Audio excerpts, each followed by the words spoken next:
Kasalukuyan akong nakayuko sa likod ng bahay. Inaalog ang laman ng sako para mapagkasya doon ang mga nakalakal kong pwedeng ibenta. Nang biglang may narinig akong sigaw. Hindi ko maipaliwanag, pero bigla akong kinabahan. Iniwan ko ang sako at dahan-dahang lumabas papunta sa kalsada para tignan kung ano ang nangyayari. Pagbungad ko ay agad na sinalubong ako ni Mang Joey. Isang malakas na suntok kagad ang dumapo sa pisngi ko. Umikot ang paningin ko at napaatras. Hindi kagad ako nakapagsalita. Nalilito ako, naguguluhan. Hindi ko alam ang dahilan kung bakit bigla niya akong sinuntok. Hayop ka! Pati ang anak ko! Tatalunin mo! Panay ang mura niya sa akin. Halos sumabog na siya sa galit at gigil. Hindi ka na namili ng mamanyakin mong hayop ka. Ano ha? Hindi ka takot sa akin? Bastos! Teka, sandali lang po, Mang Joey. Ano po sinasabi niyo? Ano pong bastos? At nagmamaang-maangang ka pa ha? Ang kapal ng mukha mong busuan ng dalaga kong anak! Pagkarinig ko nun, ay para akong binuhusan ng malamig na tubig. Hindi ako makapaniwala sa bintang na yun sa akin ni Mang Joey. Teka, Mang Joey! Hindi po totoo yan! Hindi ko po binusuan si Medusa! Hindi ko po gagawin yun! Sa gilid ko ay biglang nagpakita si Medusa. Mapula at namamaga ang mga mata niya. Marahil ay dahil sa peking pag-iyak. Sinungaling ka! Nakita kita binusuhan mo ko habang naliligo ako kanina! Muli akong sinugod ni Mang Joey at binigwasan ulit ng isang suntok sa muka. Napasalampak ako sa lupa. Nadapisan ang labi ko. Nalasahan ng dugo. Hindi ko alam kung ano na ang masakit. Sa pagkakataong yun, kung yun suntok ba o yung hindi ko magawang ipagtanggol ang sarili ko laban sa maling paratang. Hindi po talaga totoo yun. Hindi ko po gagawin yan. Kilala niyo po ako. Ngunit imbis na makinig, ay sinipa pa niya ako sa tagiliran. Sinubukan kong bumangon pero bigla akong inupuan sa sikmura ni Mang Joey at sunod-sunod na pinatamaan ng suntok sa muka. Humingi ako ng tulong pero wala man lang umawat. Walang nakialam. Parang awa niyo na po! Tama na po! Tama na! Pero ayaw niyang makinig. Para bang wala siyang naririnig. Galit na galit siya sa akin. Hinawakan niya ang buko at iniangat ang ulo ko para muling suntukin. Pilit kong iniiwas ang mukha ko pero wala talaga akong laban. Ang lakas niya, ang bigat niya, para akong nalulunod. Sinubukan kong itulak si Mang Joey pero muli lang niya akong pinagsusuntok. Aminin mo na! Bago pa kita ilibing dito ng buhay! Tumayo siya pero hindi para tumigil, kundi para kumuha ng buwelo. Walang hiya ka! Sa pamilya pa namin nagawa mo yan? Ang kapal ng pagmumukha mo! Hindi ko po ginawa. Maniwala po kayo sa akin, Mang Joey! At sino ang sinungaling, ha? Si Medusa? Hindi magsisinungaling ang anak ko. Matagal niya nang sinasabi sa akin na merong sumasalbay sa kanya. At kanina nga ay nahuli ka na niya. Paglingon ko, si Medusa nakayakap sa kanyang sarili. Umiiyak siya. Alam kong peke lang ang iyak na yon dahil alam ko sa sarili ko na gumagawa lang siya ng kwento at lahat ng sinasabi niya ay pawang kasinungalingan. Isang beses nagtagpo ang aming mga mata. Medusa, parang awa mo na. Sabihin mo sa kanila ang totoo. Hindi ko ginawa ang binibintang mo. Pero hindi siya umimik. Maya-maya ay lumapit sa akin si Mang Joey. Akala ko ay tatapusin niya na ako. Pero tumayo lang siya sa harap ko. Nakatingin sa akin na para bang dumilang ako na pwede niyang yurakan. Huling tanong ko na sa ito, Angelo. Ginawa mo ba? Hindi po.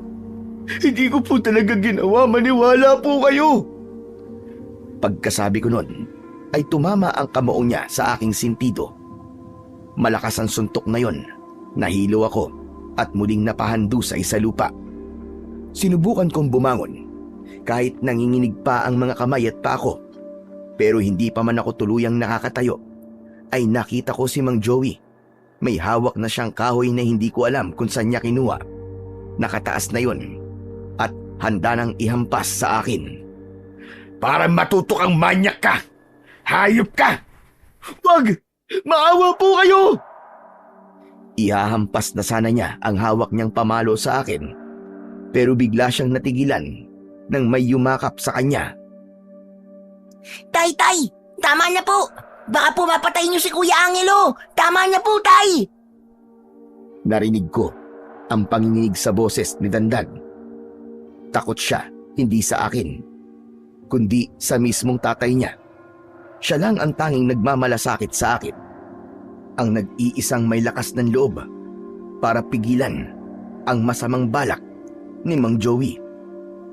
Pero hindi agad bumigay ang lalaki. Mas lalo pa nga na nag-igting ang mga panga niya. Mas lalo siyang nainis at mas nagalit. Bitiwan mo nga ako, Dandan! Dapat turuan ng leksyon ang lalaking ito! Hindi, Tay! Huwag niyo na po ituloy yan! Kapag napatay niyo po siya, paano na po kami ni ate? Makukulong ka po! Bitiwan mo ko, sabi! Ano ba? Ginagawa ko to para sa ate mo!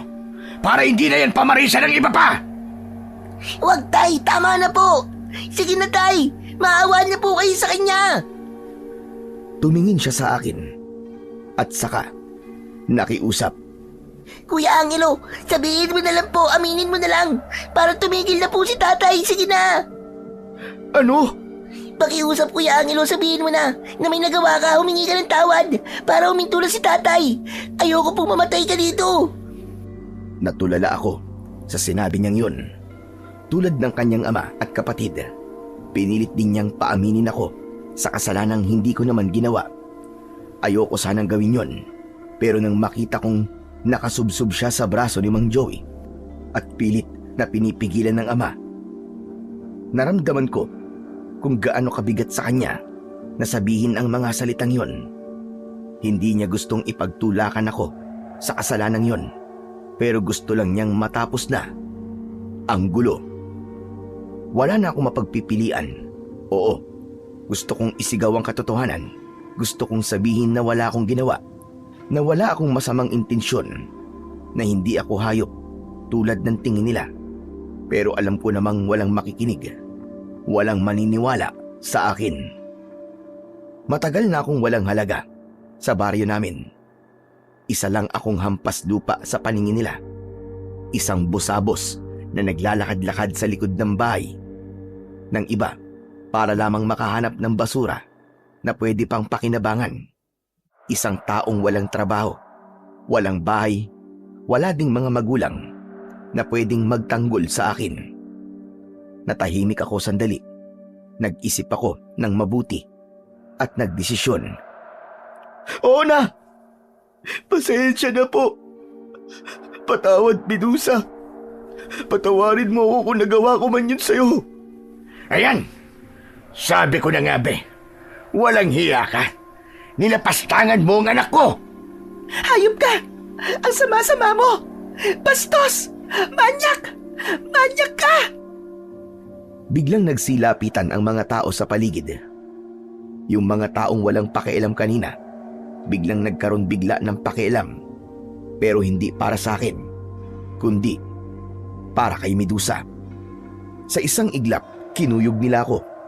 May humila sa damit ko. May sumipa sa tagiliran ko. May pumalo sa mga paa ko gamit ang anumang bagay na mahawakan nila. Hindi ko na makilala kung sino sa kanila ang nakasakit sa akin. Nabibingi ako sa malalakas nilang mga sigaw.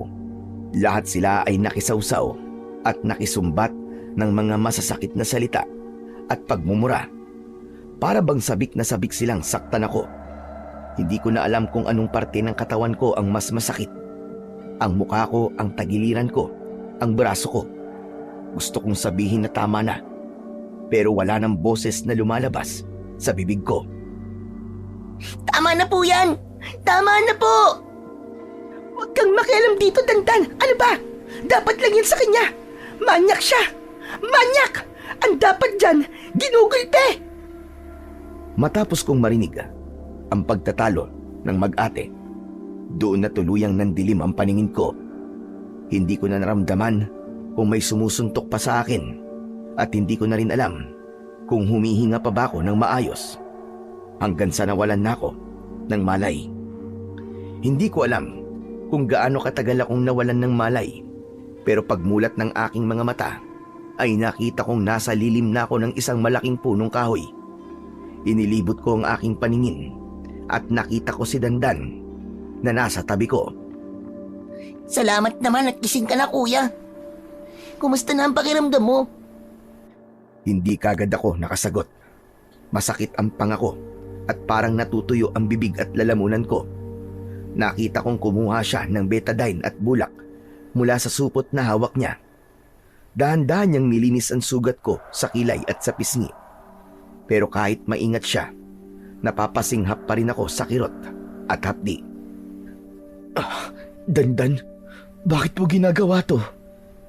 Kasi, kasalanan ko kung bakit ka nabugbog ng matindi. Sorry, kuya. Ang akala ko kasi, na kapag umamin ka, ay titigil na si tatay. Hindi ko naman nakalain na aabot pa sa ganito. Sana hindi ka na lang pala umamin. Tama na. Tumigil ka. Medyo napataas ang boses ko. Kahit hirap akong magsalita. Napaatras siya ng konti. Para bang natatakot na baka saktan ko. Bakit ka pa nandito, ha? Hindi ko kailangan yan. Hindi ko kailangan ng tulong mo. Pero kuya, ayoko pong iwan ka ng ganyan. Baka po kasi mamatay ka eh. Hindi ako makakatulog. Kapag may isip kita, ayokong... Tama na sabi. Umalis ka na. Umalis ka na dito. Alam kong galit ka sa akin. At dapat lang naman na magalit ka. Pero hindi talaga kita pwedeng iwan ng ganito. Ayoko po may mangyaring masama sa inyo. Umalis ka na, Dandan. Masama akong tao, di ba? Hindi ka ba natatakot sa akin? Paano? Kung sa'yo ako magiganti, ha? Hindi mo po gagawin yun, kuya. Magkaibigan tayo, matagal na. Kilala po kita. Hindi ka masamang tao. Magkaibigan? Hindi tayo magkaibigan, Dandan. Kaibigan pa rin kita, kuya. Kahit galit ka sa akin ngayon. Hindi mo ba ako naiintindihan? Wala akong kaibigan na kahit sino. Lalo na pagkatapos ng nangyaring ito. Meron, kuya. At ako yun. Tigilan mo na ang pagiging mabait. Hindi bagay sa'yo, Dandan. Hindi bagay sa inyong lahat. Umalis ka na. Umalis ka na, Dandan. Bago pa kita magawa ng masama. Tatapusin ko na lang po yung panggagamot ko sa inyo. Ang lala po ng mga sugat nyo eh. Baka mamaya may infeksyon yan kapag pinabayaan natin. Pabayaan mo na ako. Wala kang pakialam. Kahit may infeksyon ng mga sugat ko. Ikaw na may sabi. Wala akong paki. Kaya wala rin akong naririnig. Ipinagpatuloy niya ang panggagamot sa mga sugat ko. Tahimik niyang dinampi-dampi ang mga bulak sa balat ko.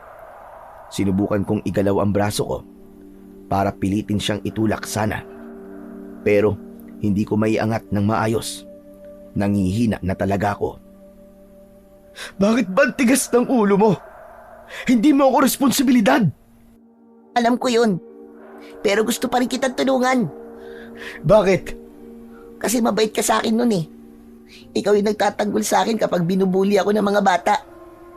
Hindi ko makakalimutan yun, Kuya Angelo. Kung ganun, bakit mo ako ipinahamak?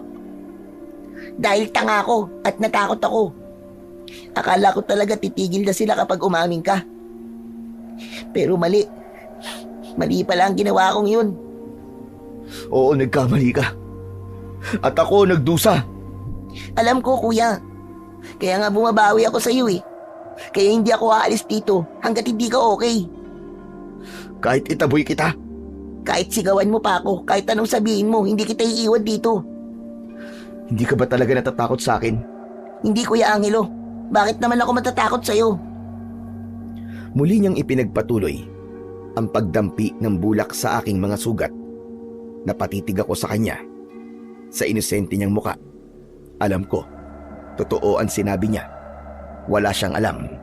Hindi niya alam kung paano tumakbo ang isip ng mga matatanda. At hindi niya alam kung gaano sila kasama. Konti na lang to, Kuya. Tiisin mo na, ha? Ramdam ko ang sinseridad sa tinig niya.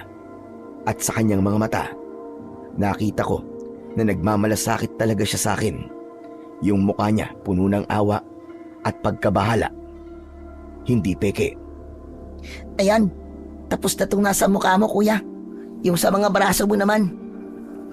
Huwag na, Dandan. Huwag ka na makulit. Kailangan magabot lahat ng yan.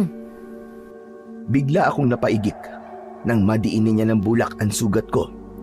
Napahinto siya saglit. Sorry. Nasaktan ka po ba? O sige, dahan-dahan na lang ang gagawin ko. Gusto ko siyang sigawan ulit. Gusto ko siyang paalisin. Pero hindi ko na ginawa. May isang bahagi sa akin na nagsasabing hayaan ko na lang ang bata. Ipinikit ko na lamang ang aking mga mata para makapagpahinga. Pero maya-maya pa ay may naririnig akong sumigaw. Dandan! Ano pa bang ginagawa mo dyan? Umuwi ka na nga! Sandali na lang po, Tay. Tatapusin ko lang po itong ginagawa ko. Ba't matigas ang ulo mo ah? Bago pa man makasagot si Dandan, inabot ni Mang Joey ang isang patpat na nakasandal sa puno. Agad niyang pinalo ang bata. Mang Joey, wag! Ngunit hindi niya ako pinakinggan. Ilang beses niyang sinaktan ng bata gamit ang patpat. Tumama ang mga palo sa braso, sa binti, at sa likod ni Dandan. Aray ko! Tama na po, Tay! Tama na po! Kanina pa kitang tinatawag na bata ka. Ilang beses ko na rin sinabi sa'yo na huwag kang lalapit sa taong yan. Tama na po, Tay! Tama na po! Ako ang tatay mo at ako ang masusunod. Hindi ang manyakis na yan. Hindi po siya ganon, Tay! Hindi po siya ganon! Muli, isang palo ang tumama sa binti ng bata. Ngunit mas kinasasaktan ay hindi siya tumakbo. Tinatanggap lang ang sakit. Tama na po, Man Joey. Tama na po yan. Huwag niyo po siya saktan. Huwag kang makialam dito ha. Walang hiya ka. Hindi ka lang manyakis. Sulsul ka pa. Malamang sa malamang ay kung ano-ano na sinabi mo sa anak ko. Kaya nagkakaganito. Kaya naging matigas ang ulo. Sabihin mo sa akin, kinulam mo ba siya para bumait sa'yo? Ano po sabi niyo? Hindi naman ako mangkukulam eh. Eh ano ka? Bakit pumapalig sa'yo ang anak ko? May ginawa ka ba sa kanya? Wala po. Wala po akong ginagawang masama. Hindi ko rin po siya sinusulsulan. At mas lalong, hindi ko po siya kinukulam.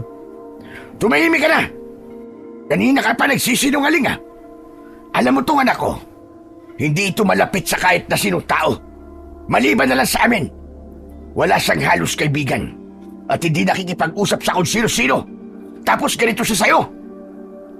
Tay, tama na po. Wala pong kasalanan si Kuya Angelo. At ikaw naman bata ka. Napakatigas ng ulo mo. Umuwi ka na. Bago pa kita masaktan. At magulpi ko lalaking ito. Tama na po, Tay. Pakiusap. Tama na po. Sa sandaling yon ay nasaktan ako. Hindi para sa sarili ko, kundi para kay Dandan. Masakit sa akin na makitang siya na ang sumasalo sa galit na hindi naman dapat siya ang magpasan. Man Joey, kung sa akin po kayo galit, sa akin nyo na lang po ibuhusan lahat ng galit nyo. Huwag nyo na po saktan yung bata. Suminghal si Mang Joey. Humakbang papalapit sa akin habang hawak pa rin ng patpat. Napalunok ako at nangamba na baka saktan niya akong muli. Tay, tama na po. Umuwi na po tayo, Tay. Sa wakas, huminto siya. Dahan-dahan niyang ibinaba ang patpat na hawak niya. O siya, sige. Tara na. Umuwi na tayo. Tumalikod na silang mag-ama at naglakad pa uwi ng kanilang bahay. Samantalang ako naiwan sa ilalim ng puno. Ilang ulit pa siyang lumingon sa akin pero hindi na siya nagsalita dahil sa takot sa kanyang ama. Sinubukan kong bumahon ng dahan-dahan. Kahit hirap, makirot at masakit ang katawan ko, nagawa kong sumandal sa katawan ng puno. Ilang sandali pa, may dumaang mga tao, mga kapitbahay, mga tanod, pati matatanda na galing sa simbahan. Ni isa sa kanila, walang tumigil para tignan ako. Walang nagmamalasakit o nangumusta man lang. Yung iba, nag-iwas pa ng tingin. Pero ang pinakamalala, ayaw na nga nilang tumulong. Hinusgahan pa ako ng sobra. May tumawag sa akin ng manyakis. Doon ko napagtanto na wala talagang naniniwala sa akin at wala din talaga akong kakampi. Samantala, kinabukasan ng gabi, naramdaman kong medyo bumalik na ang lakas ko. Malaking tulong ang mga pagkaing ipinuslit ni Dandan mula sa bahay nila. Tahimik lang niyang iniwanan yon sa tabi ko. Tapos aalis agad bago pa siya mahuli ng tatay niya. Tinanggap kong lahat yon at kinain dahil alam kong kailangan kong lumakas.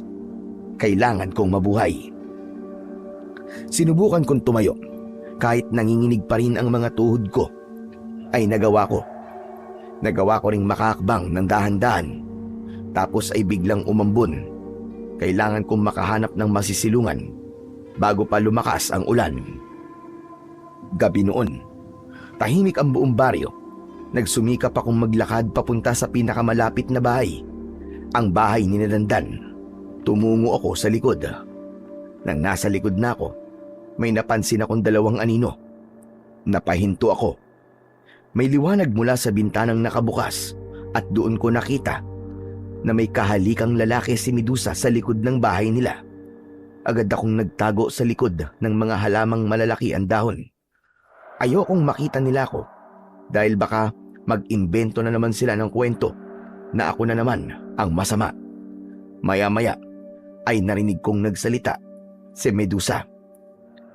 Mabuti na lang talaga at naisip kong yung lalaki na yun ang ituro ko na namboboso sa akin. Ikaw kasi, hindi ka nag-iingat. Mabuti na lang at hindi ka nakilala ni tatay nung dumaan ka dito sa bahay. Bigla akong nainis nang marinig ang mga salitang yon. Ako pala ang ginawa niyang panangga sa kahihiyang ginagawa nila. Walang konsensya ang babaeng yon. Hinayaan niya akong saktan na halos patay na sa kasalanang sila mismo ang may gawa. Mabilis na uminit ang ulo ko. Gusto kong lumabas, sumugod at isumbat sa kanila ang ginawa nila sa akin. Pero bago pa ako makalabas sa aking pinagtataguan, narinig ko ang boses ni Dandan. Ate, totoo ba lahat ng narinig ko? Dandan, teka, bakit ka nandito? Bakit ka nakikinig sa usapan ng matatanda, ha? Yung tanong ko ang sagutin mo, ate. Eh, narinig mo na eh. Alangan naman bawiin ko pa.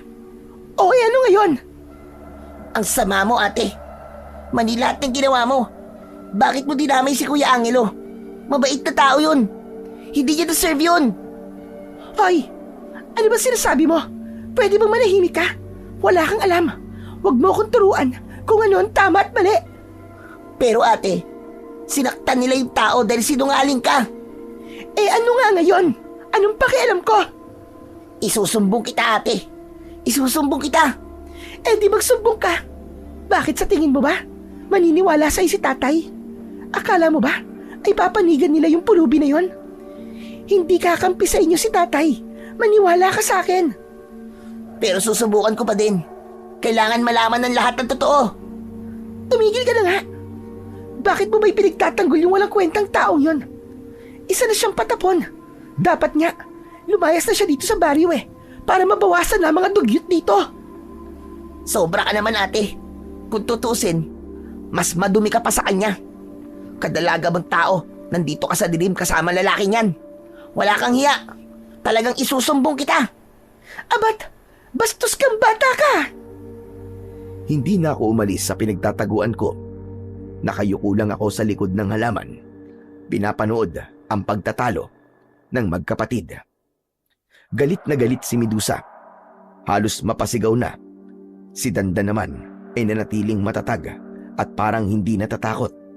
Hindi siya umatras at pinanindigan kung ano ang alam niyang tama. Habang nagtuturuan sila, biglang tumakbo na lang yung lalaki na nasa tabi ni Medusa. Para bang takot na mabuking.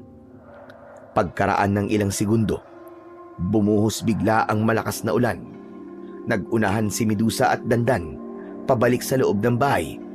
Agad silang nagsara ng pinto at mga bintana. Upang hindi mabasa ng ulan, lumapit ako sa may gutter ng bahay nila. Doon ako sumiksik. Kahit paano ay hindi ako gaanong nabasa doon. Makitid lang ang espasyo, pero mas pipiliin ko yun kesa ang mabasa ng ulan. Patitilain ko lang ang ulan. Mamaya aalis na rin ako dito sa baryo. Bahala na kung saan ako mapadpad. Tahimik akong naupo. Niyakap ko ang aking sarili para hindi masyadong lamigin. Habang naghihintay ako sa pagtila ng ulan, may nakita akong liwanag sa hindi kalayuan. Maliliit na parabang mga bolang apoy. Hala, ano ang mga yun? Hindi ko masabi kung ano ang mga bagay na yon. Ilang segundo lang silang nagpakita sa akin, tapos bigla ring naglaho na parang wala lang. Napabuntong hininga ko. Inisip ko na lang na baka mga hayop lang din na nakikisilong dahil sa malakas na ulan. At ilang sandali pa, naramdaman kong namigat na ang aking mga mata hanggang sa hindi ko na namalayan na nakatulog na pala ako sa aking kinaroroonan. Pagkagising ko kinabukasan, agad kong naramdaman ang presensya ng mga tao sa paligid. Pagmulat ko, tama nga, pinalilibutan na naman nila ako. Dahan-dahan akong umupo, nakayuko at hindi makatingin sa kanilang lahat. Sabi ko na sa'yo manyak talaga tong lalaki na to Kita nyo? Tumambay na naman dito ng buong magdamag. Para ano ha? Minamanmanan mo ba ako? Hindi ko na nagawang sumagot dahil may ibang mga tao na agad na sumang-ayon sa kanya. Agad silang nagbulungan habang nakatingin sa akin. Yung tingin nila, para bang isa kong peste, isang mabaho at maruming peste na noon lang nila nadiskubre. Mabuti pa, ay isumbong na natin sa pulis, tatay. Baka sa susunod ay may gawin na namang masama sa akin yan. Delikado na ang buhay ko sa kanya, tay. Natatakot na po ako. Tama ka, anak. Hindi na pwedeng palagpasin ito. Isusumbong na natin sa pulis ang hayop na manyakis na yan. Sandali lang po. Wala naman po akong ginagawang masama. Nakisilong lang po kagabi dahil malakas po ang ulan. Wala na po akong ibang mapupuntahan At ito po ang pinakamalapit na pwede kong silungan. Palusot ka pa Kung talagang wala kang masamang intensyon, bakit dito ka pa sumilong? Dito pa mismo sa likod ng bahay natin. Alam mo na nga may issue ka sa akin pero nandito ka pa rin, ano yon? Minamanmanan mo ako? May masama kang balak sa akin, ano? At bakit naman kita mamanmanan? Sino ka ba? Abat, sira ulo to Talagang nababaliw ka na, no? Uulitin ko, nakisilong lang po kagabi. Kung ayaw niyo po maniwala, problema niyo na po yun. At teka lang bakit naman kita mamanyakin, Medusa? Hindi naman ikaw ang tipo ko. Oo, may itsura ka, maganda. Pero bulok naman ang ugali mo. Sobrang pangit. Yun ang totoo. Anong sabi mo? Pangit ang ugali ko? Ang kapal naman ang mukha mo para pagsalitaan ako ng ganyan, buwisit ka. Nagsasabi lang ako ng totoo. Hindi kita gusto. Kaya tigilan mo na yung pagpapantasya mo na minamanya kita. Tigilan mo na ang paninira mo sa akin. Hindi kita titigilan. Dahil ako nagsasabi ng totoo dito. Makukulong ka, Angelo. Ipapakulong kitang hayop kang manyakis ka. Hindi na kailangan. Dahil aalis na ako dito. Ayun! Sa wakas, gumana rin ang utak mo. Sige, umalis ka na. Mas mabuti pa yon para sa lahat. Ano pang hinihintay mo? Lumayas ka na. Huwag ka na magpapakita sa lugar na to kahit kailan. Pagkasabi nun, biglang nagkandaingay ang mga tao. Sabay-sabay silang sumigaw. Pinalayas nila ako. Hindi pa man ako nakakatayo, ay bigla na lamang may bumato sa akin. Tumama iyon sa tagiliran ko. Ngunit hindi pa natatapos doon. May bumato din ng putik sa aking muka. Tumayo ako ng dahan-dahan. Wala akong pakialam kung anuman ang sabihin nila o gawin nila sa akin. Hinayaan ko lang sila. Naglakad ako paunti-unti hanggang sa tuluyang nakalayo. Pagkatapos ng ilang sandali. Huwag ka nang babalik dito! Dahil kapag bumalik ka, tapos ka na! Tandaan mo yan! Bigla akong napalingon sa kanya at tinignan ko siya ng masama. Hindi ko na rin kasi makontrol ang inis at pagkapikon ko sa kanya. Ikaw rin! Dapat may tandaan, Medusa! Kapag bumalik ako dito, siguradong tapos kayong lahat! May paglalagyan kayo! Pinagbabantaan mo ba ako? Ang kapal talaga ng mukha mong busabos ka! Lumayas ka na nga! Tama! Lumayas ka na dito! Layas! Pagkarinig ko nun, ay tumalikod na ako. Hindi ko na sila sinagot. Naglakad ako at di na muling lumingon. Umalis ako sa baring yon. Ayon na rin sa kagustuhan nilang mapalayas ako. Nang nasa bungad na ako ng baryo, may nakita akong mga dayo na papasok. Hindi ko kilala ang mga yon. Habang papalapit sila, hindi ko maiwasang mapansin ang paraan nila ng pagtitig sa akin. Para bang sinusukat nila ako mula ulo hanggang paa. Wala man akong kilala sa kanila, pero may kakaiba sa presensya nila. Hindi sila nagsasalita, pero ramdam kong parang hindi sila gagawa ng mabuti. Magkakatabi silang naglalakad. Mabagal ang kanilang hakbang at halos sabay-sabay ang pag-angat at pagyuko at paglingon nila. Yung lalaking may malaking mata, hindi kumukurap. Sunod ko namang napansin ang isang may pilat sa pisngi. Bahagyan nakangisi ito at titig na titig sa akin. Ilang beses din itong inilabas ang kanyang dila na para bang may nilalasap itong masarap na pagkain. Nagpatuloy ako sa paglalakad hanggang sa makalampas ako sa kanilang hanay. Hindi ako huminto. At habang palayo ako ng palayo sa baryo, bigla akong nakarinig ng malalakas na alulong ng mga aso. Pero hindi na ako lumingon. Nang tuluyan na akong makalayo, nakaramdam ako ng gutom. Pero wala akong pera. Wala din akong baon na pagkain. Maya-maya pa ay nakita ko ang gubat. Parang may nag-aanyaya sa akin na doon pumasok. At naisip ko din na baka merong mga masasarap na bungang kahoy na makita ko doon bilang pantawid ng gutom habang ako ay naglalakbay. Subalit makalipas lang ang ilang minuto ay wala pa din akong nakikitang pagkain hanggang sa may napansin akong isang matandang lalaki na nakahandusay sa lupa. Nakadapa ito at nakahalik sa lupa ang kanyang muka. Naku! Tatang! Tatang, gumising kayo! Hindi ito sumagot, ni hindi man lang ito kumilos. Mas lalo tuloy akong kinabahan. Inakala kong may masamang nangyari o kaya naman baka bangkay na ang matanda. Nilapitan ko siya at hinawakan ko ang balikat. Tatang! Tatang, ayos lang ba kayo? Pagkasabi ko nun, ay biglang gumalaw ang matanda. Nabigla ako, napabitaw at biglang napaatras. Mabilis siyang tumayo at pagharap niya sa akin, nakita kong nagbabaga ang kanyang mga mata na para bang galit na galit. Sino ka? Bakit mo ako ginagambala? Hindi mo ba alam na nagdarasal ako? Wala kang respeto! Naku, pasensya na po kayo. Ang akala ko po kasi kung napapano na kayo eh. Ang akala ko po talaga patay na kayo. Tumahimik ka! Mukha ba akong mahina? Para sa'yo? Para pagkamalan mo kong isang pagkay?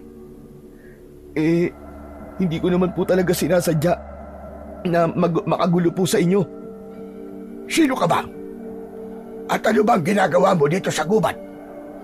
Hindi ka dapat nandito, alam mo ba yon? Tinignan niya ako mula ulo hanggang paa. Halatang hindi siya natutuwa sa aking presensya. Ako rin ay napatingin sa kanyang kabuuan. Matanda na siya, pero maganda pa rin ang tindig. Mahaba ang buhok niya, kulay abo at medyo magulo. Matatalim kung tumingin ang kanyang mga mata. Pasensya na po ulit kayo, Tatang. Hindi ko naman po talaga sinasadya eh. Napunta lang naman po ako dito kasi naghahanap po ako ng prutas na pwedeng kainin habang naglalakbay. Mali ang pinasok mo. Wala kang prutas na makukuha dito. Isa pa, tulad ng sinabi ko kanina, hindi ka dapat nandito. Delikado ang lugar na to para sa'yo. Hindi to para sa mga taong gala na katulad mo. Bakit mo ko pinagtatawanan? Pasensya na po ulit. Hindi ko po kayo tinatawanan.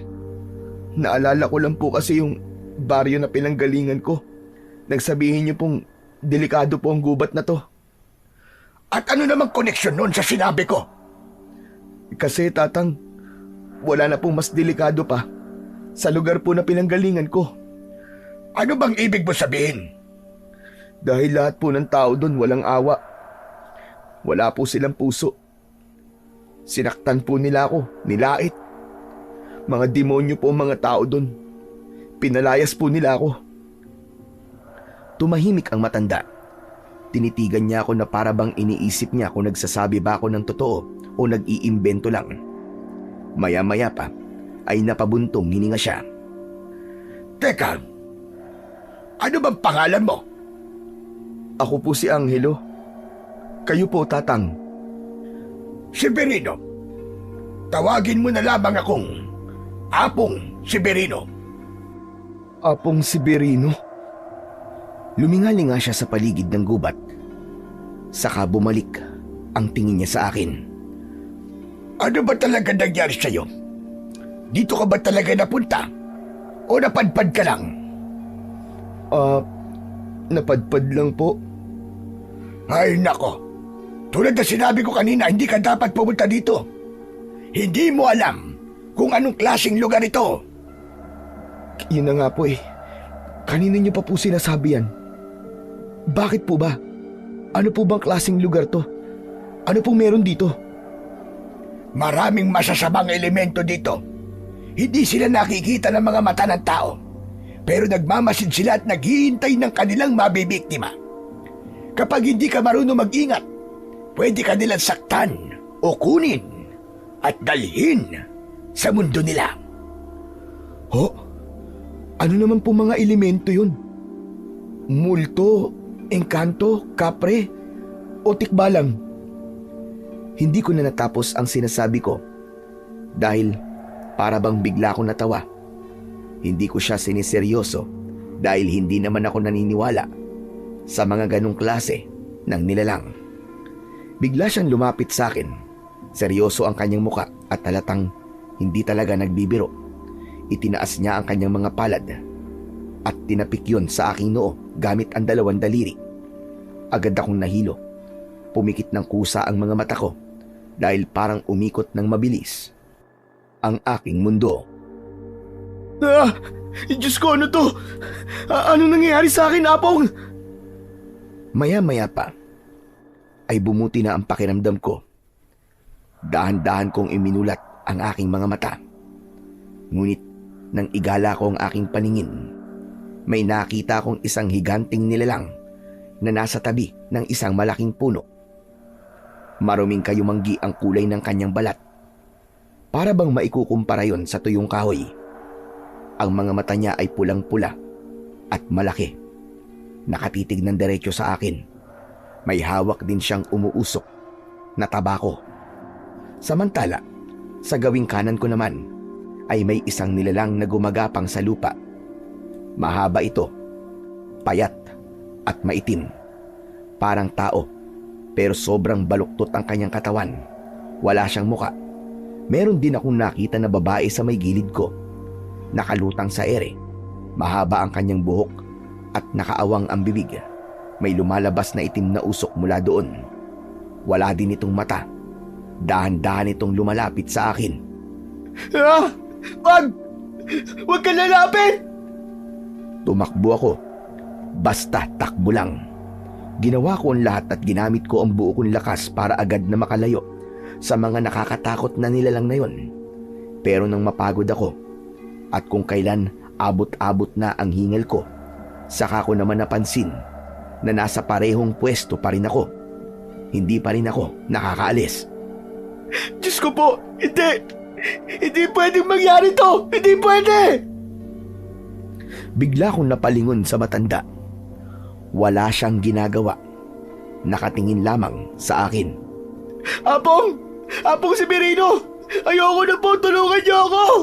Parang aawaan niyo na po! Lumapit siya sa akin. Matapos niyang marinig ang pagmamakaawa ko, hinawakan niya ako sa balikat at pumesto siya sa harap ko. O ano? Naniniwala ka na ba na hindi ka talaga ligtas dito, ha, iho? Oo na po. Naniniwala na po ako. Tama na. Tama na po. Ayoko na. Kanina pa kasi kita pinagsasabihan eh.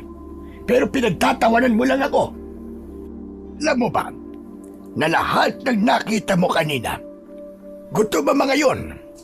At ikaw, ang gusto nilang kainin. Apong pakiusap, paalisin niyo na po sila. Ayoko po silang makita. Ayoko na po rito, aalis na po ako. Hindi ko sila pwedeng paalisin dito. Dahil kanila ang teritoryong ito. Pero ikaw, pumasok ka dito nang walang pahintulot. Hindi ko naman po talaga sinasadya eh. Hindi ko alam po. Pakiusap, tulungan niyo naman po ako, Apong oh. Pwede kitang tulungan. Pero, sa isang kondisyon. Ano naman pong kondisyon niyo na pong Severino? Sige po sabihin niyo. Kahit ano pa yan, gagawin ko po. Sigurado ka ba? Kapag tinanggap mo to, aba, wala nang atrasan. Opo, sige. Ano po bang kondisyon? Sasama ka sa akin at magiging alagad kita. Ho? Alagad? Ano pong alagad? Saka ko na ipapaliwanag. Magdesisyon ka na bago ka pa nila magawa ng masama. Ayan na, tignan mo yung isa. Naglalaway na. Oo na po, oo na. Pumapayag na po ako. Ngumisi ang matanda at pagkatapos nun ay may pinulot siyang isang mahabang baston. Ipinalo niya ito sa lupa. Sumabog ang isang kakaibang liwanag galing doon. Napapikit ako dahil sa labis na pagkasilaw. At sa muling pagmulat ng aking mga mata, wala na ang mga nakakatakot na nilalang. O siya, halina. Sumama ka sa akin. Kailangan nating makauwi sa bahay bago pa tayo abutan ng dilim sa delikadong gubat na ito. Mahaba ang nilakad naming dalawa ni Apong Severino. Tahimik lang siya habang naglalakad at ako naman sunod lang ng sunod. Makulimlim na ang langit nang magsimula kaming umakyat sa mabatong daan. Hindi ko alam kung saan niya ako dadalhin, pero mukhang malayo-layo pa kami. Pagdating namin sa itaas ng matarik na parte ng bundok, doon kami tumigil. May nakita kong isang malaking kuweba na may nakasabit na 2 sulo sa may bungad. Narito na tayo. Totoo ba? Ito po ba ang bahay niyo? Oo naman. Bakit? May problema ba? Wala naman po. Pero ngayon lang po kasi ako nakakita ng ganito. Hindi ka makapaniwala na may tao pa palang nakatira sa kuweba, ganun ba? Opo. Alam mo, marami pang katulad ko na nakatira sa mga ganito, pero hindi lang nagpapakita sa mga tao. Talaga po. Ang akala ko po kasi wala na po nakatira sa mga kuweba kasi moderno na po ang panahon at saka... Akala mo lang yun, iho. Pero kung ako ang papipiliin, mas gusto kong sa kuweba nakatira kaysa sa mga kubo sa kapatagan. Dito kasi, mas tahimik at walang nakikialam sa akin. Nauna siyang pumasok at sumunod ako. Madilim sa loob. Wala ako halos makita. Maya-maya pa ay sinindihan niya ang mga sulo na nakadikit sa dingding ng kuweba, doon ko palang nakita ang kabuuan ng lugar na yon. May isang malapad na papag. May ilang mga gamit siya sa loob.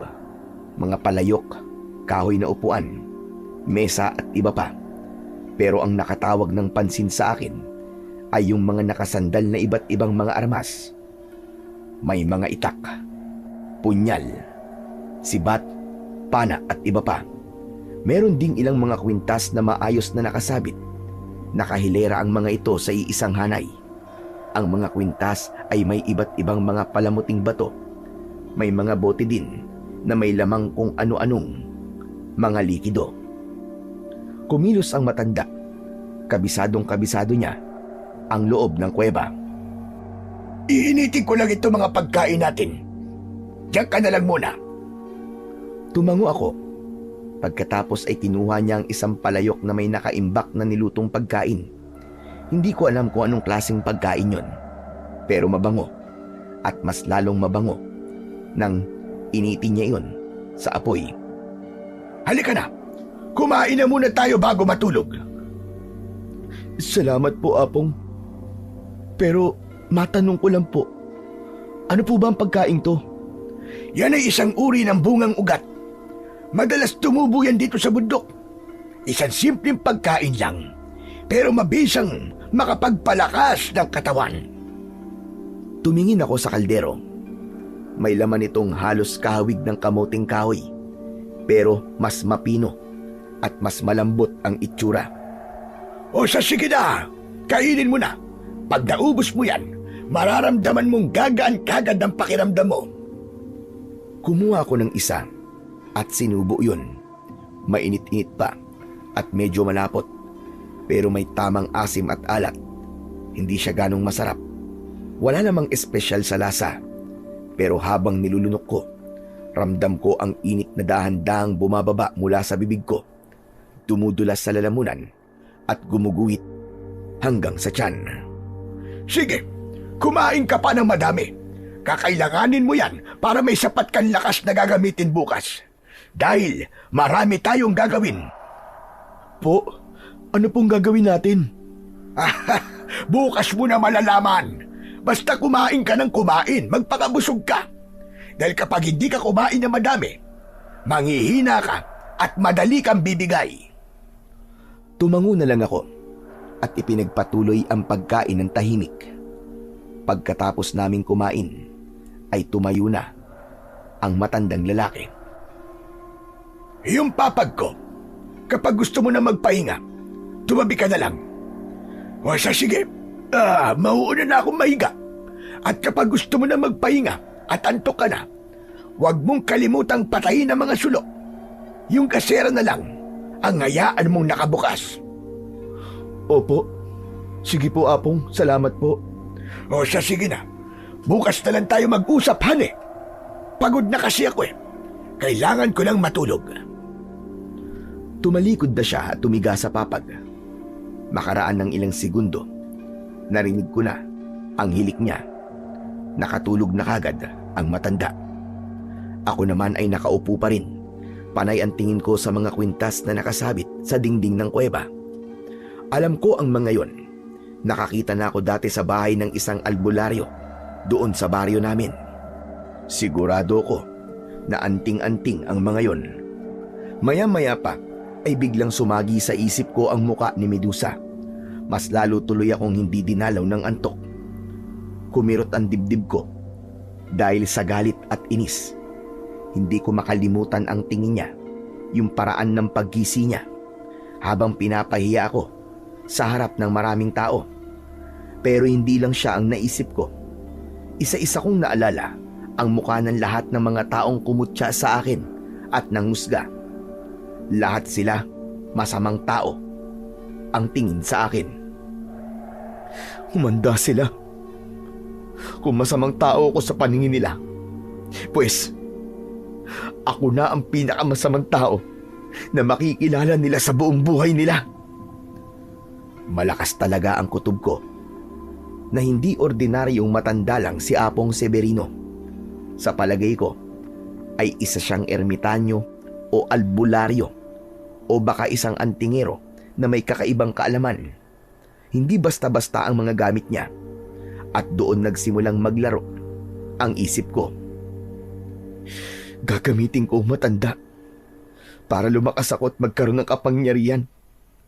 Kaya humanda kayong lahat sa akin. Maghihiganti ako. Lalong-lalo na sa iyo, Medusa at Manjoey. Ipaparamdam ko sa inyong lahat ang sakit at kahihiyang binigay niyo sa akin. Dahan-dahan akong napangisi. Napatitig ako sa tulog na matanda. Wala siyang kaalam-alam na gagamitin ko siya. At siya ang magiging susi ko para makaganti. Ipinangako ko sa sarili kong babalik ako sa baryo na yon, hindi bilang isang busabos o kawawa. Kapag bumalik ako, sisiguraduhin kong titingalain nila ako at katatakutan. Ilang sandali pa akong natulala bago nagpasya na patayin ng mga sulo isa-isa. Pagkatapos ay nahiga na ako sa papag para matulog. Kinabukasan, pagising ko, ay wala na si Apong Severino sa tabi ko. Pero may naririnig akong parang nagkakaskas ng kahoy sa labas. Dahan-dahan akong tumayo at naglakad palabas. At doon ay nakita ko nga ang matanda na pinapatalim ang dulo ng sibat. Napatingin siya sa akin at ngumiti ng bahagya. Mabuti naman at gising ka na. Halika, tulungan mo ko sa paghahanda. Apong, para saan po ang mga sibat na yan? Mga ngaso tayo mamaya. Gagamitin natin ito para makapanghuli ng hayop. Mga ngaso po tayo? Pero hindi po ako marunong ng ganun, Apong. Sundan mo na lang ako. Gawin mo lang kung ano ang iuutos ko at makakahuli tayo panigurado. Hinawakan niya ang isa sa mga sibat at itinuro sa akin ang wastong postura. Nagturo siya ng simpleng galaw kung paano ito itutok at kung paano bitawan. Alam mo bang matagal nang nasa akin ang mga sibat na ito at matagal ko na ding hindi nagagamit? Masaya ko kasi ngayon ay masusubukan ko na ulit ang galing ko sa pangangaso. Ganun po ba? Oo naman. At nasasabi ko, alam mo ba? Kailan po tayo mga ngaso? Ngayong umaga po ba? Wala tayong mauhuling hayop sa umaga. Mamayang gabi, pupunta tayo sa pinakapusod ng gubat at doon tayo maghahanap ng mga hayop. Sa gabi po? Oo, sa gabi. Dahil doon lumalabas ang mga hayop na kailangan nating hulihin. Pero hindi po ba delikado yun, Apong? Delikado kung hindi ka marunong. Kaya nga tinuturuan na kita ngayon. At alam mo kung ano ang tamang galaw at para alam mo kung paano ang tamang panguhuli. Ngumisi siya sa akin, tapos muli niyang itinaas ang hawak na sibat. Tignan mo, kailangan ay alam mo kung paano kalkulahin ang tamang distansya ng pagbato mo nitong sibat. At saka kailangan ay kilala mo ang target mo.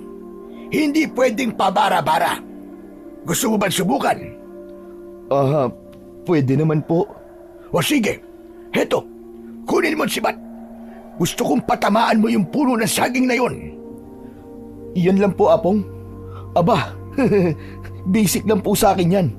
O sige, gawin mo nga. Hinawakan ko ang sibat. Medyo may yabang pa dahil pakiramdam ko madali lang yon. Huminga ako ng malalim, umatras ng konti, tapos ay pumuesto. Madali lang to. Kayang-kaya ko to. Ibinato ko ang sibat ng buong lakas. Pero tumama lang yun sa lupa. Hindi umabot sa kalahati ng distansya. Para lang akong naghagis ng patpat. Ay, sus! Yan ba ang sinasabi mong basic? Sandali lang po. Baka mali lang po siguro ang anggulo. Hindi anggulo ang problema mo, iho. Kulang ka sa kontrol. Sobrang lakas ng bitaw mo, pero wala naman sa ayos. Saka, nahahaluan ng kayabangan mo. Napakamot ako sa ulo sa sinabing yun ni Apong Severino. at medyo napahiya ako sa matanda. Apong, pwede pong isa pa? O sige, pero bago ka maghagis, tandaan mo muna yung sinabi ko sa'yo. Huwag puro lakas. Kailangan mong mag-focus. Pinulot ko ang sibat mula sa lupa at bumalik sa pwesto ko kanina. Tapos ay tinignan kong maigi ang puno ng saging. O sige, mag-focus ka. Isipin mo, kunwari yung saging na yan, yung pinakamasama mong kaaway. Sandali akong pumikit. Pilit na pinakalma ang sarili ko. Tapos pagmulat ng mga mata ko, hindi na saging ang nakikita ko, kundi si Medusa. Siya talaga yung naisip ko ng mga oras na yon. Nanggigigil ako, lalo na at nakita ko yung tingin niyang mapanlait, yung ngising halos ng uuyam. Tapos nakataas din ang kanyang kilay na parabang ng aasar. Hinagis ko na ulit ang sibat. Mas maayos na ang bitaw ko. Mas diretso, pero hindi pa rin umabot. Mas malapit na nga lang ng kaunti. Pero kahit ganon, parang bigla kong narinig yung malakas na tawa ni Medusa. Yung tawa na parabang sinasabi niya sa akin na wala talaga akong kwenta. Naikuyom ko ang mga kamao ko dahil sa inis at pagkapikon. Magaling! Kahit paano, ay may progreso ang pangalawang bitaw mo. Hindi po. Ayoko ng ganyan. Apong, baka meron kang mahika na inilagay dyan sa sibat kaya hindi tumama. Gusto mo akong pahiyain, di ba? Ano ba sinasabi mo? Wala akong ganyang intensyon iyo.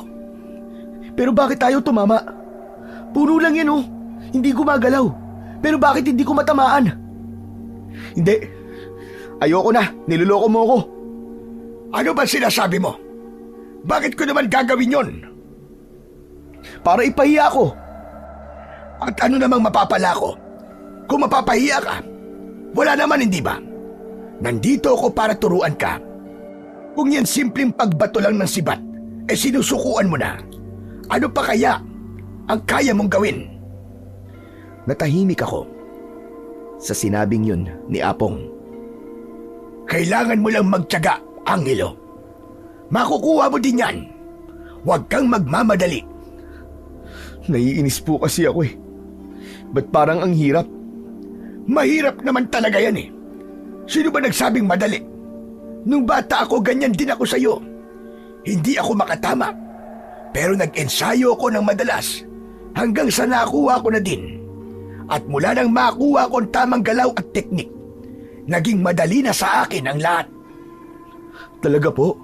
Oo naman. Saka natural lang naman na ganyan kapag nagsisimula. Umupo siya sa isang bato. Marahang ipinatong ang kamay sa tuhod. O sige, subukan mo nga ulit. Isa puso mo ang pagbato. Mag-focus ka ulit. Pero Apong, hindi ko po alam kung kaya ko. Huwag ganyan. Kailangan mong maniwala na kaya mo. Sige po. Susubukan ko po ulit. O siya, sige. Ngayon, huminga ka muna ng malalim. Tapos linisin mo ang isip mo. Kalimutan mo muna ang galit at inis na nariyan sa puso mo. Basta, tignan mo lang ang puno ng saging. Dahan-dahan kong iniangat yung sibat, gaya ng turo ni Apong Severino. Huminga ako ng malalim. Inalis ko sa isip ko si Medusa, si Mang Joey, at lahat ng taong bumastos at nang alipusta sa akin. Para sa sandaling yon, ako lang at yung puno. At sa isang iglap, ibinato ko ang sibat. Tumama ito diretso sa katawan ng puno ng saging. Hindi man sentro, pero tinamaan. Uy! Tumama! Apong, tingnan nyo! Natamaan ko po ang puno ng saging! Ayos! Magaling iyo! Sabi ko na sa'yo, na kaya mo eh. Nakita mo na. Opo, grabe. Ang sarap po pala sa pakiramdam. Yan! Yan mismo! Yan ang sinasabi ko. Nakukuha yan sa tiyaga at hindi sa pagsuko. Tama si Apong Severino. Kailangan lang talaga ng tiyaga, ng focus. Napatingin ako sa puno at sa unang pagkakataon, nalaman kong pwede naman pala akong maging magaling. O siya, sige na. Kunin mo na yung sibat. Uulitin pa natin yan. Kailangan mo pang magsanay. Sinunod ko ang utos niya at habang papalapit ako sa puno, napapangiti ako. Sa isip ko, para bang may maliit na boses na nagsasabing kapag natutunan ko lahat ng mga yon, humanda silang lahat sa akin. Pagbalik ko sa pwesto, nakita kong tahimik lang si Apong, pero halata sa ngiti niya na natuwa siya sa naging progreso ko. Apong, handa na po ulit ako. Ayos yan. Sige, isa pa. Mag-focus ka ulit. Pakiramdaman mo yung hangin. Tapos ay sukatin mo yung layo ng target. Bigla siyang lumapit sa akin. Tapos itinuro niya sa akin kung paano dapat tumayo, sa kung paano iikot ang pulso bago bitiwan ang sibat. Inulit namin yon ng paulit-ulit. Minsan lumalampas, minsan naman nadadapisan. Habang tumatagal, medyo sumasakit na ang mga braso ko, pero hindi ko ininda hanggang sa unti-unti na master ko na ang pagbato at natamaan ko na rin yung puno ng ilang beses. Sabi ng matanda, magaling daw dahil mabilis akong matuto. Hanggang sa bandang hapon, pinahinto na ako ni Apong. Tama na muna. Magpahinga ka na para may sapat na lakas ka mamaya. Agad kong itinabi ang sibat, tapos pinunasan ko ang pawis sa aking noo. Ngayon ko lang naramdaman na gutom na ako. Pumasok kami sa loob ng kuweba. Kumuha si Apong ng ilang nakolekta niyang bungang ugat at nilagay niya sa isang maliit na palayok. Sinindihan niya ang apoy at matapos ang ilang minuto, naamoy ko ulit yung mabangong singaw. Matapos pa ang ilang minuto, naghain na ang matanda. Alam kong pagod ka. Heto, kumain muna tayo para bumalik ang lakas mo. Maraming salamat po, Apong. Hanga ako sa iyo, Iyo. Unang araw mo lang, pero nagawa mo na ang lahat ng pinapagawa ko sa iyo. Dahil po sa inyo, Apong. Kung di niyo po ako tinuruan, baka hindi ko pa rin po maibabato ng maayos yung sibat. Akala ko nga po, madali lang po yun eh, pero hindi pala. Yan ang problema talaga sa ibang kabataan. Akala nila lahat ng bagay ay madali. Pero sa totoo lang, madami pa kayong hindi alam. Marami pa kayong kakaining bigas. Tama po kayo. Pero kanina talaga, Apong, akala ko po niloloko niyo lang ako eh. Kaya hindi po ako makatama eh. Hindi kita lolokohin, Iyo. Ang gusto ko lang, kailangang matuto ka sa tamang paraan. Yung walang shortcut. Kahit gaano pa tayo kadesperado. Napatingin ako sa kanya. Parang tumagos yung huling sinabi niya. Hindi niya alam kung gaano ko kadesperado na balikan lahat ng nagkasala sa akin. Sige na, kumain ka na kumain. Ubusin natin lahat to kasi may lakad pa tayo mamaya. Tuloy po ba yung pangangaso natin mamaya? Abay, syempre naman. Kaya nga tayo nagsanay, di ba?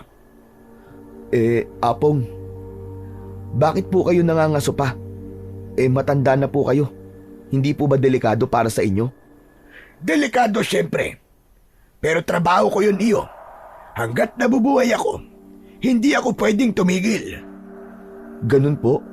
Oo. Ano po ba yung mga dati niyong mga nauhuli? Mga malalaking ibon, mga baboy ramo, aso, bayawak, at mga pusang gala. Pati po pusa at aso? Grabe naman po kayo. Wala kayong pinapalagpas. Hindi mo pa maiintindihan ngayon. Pero mamaya, mauunawaan mo rin.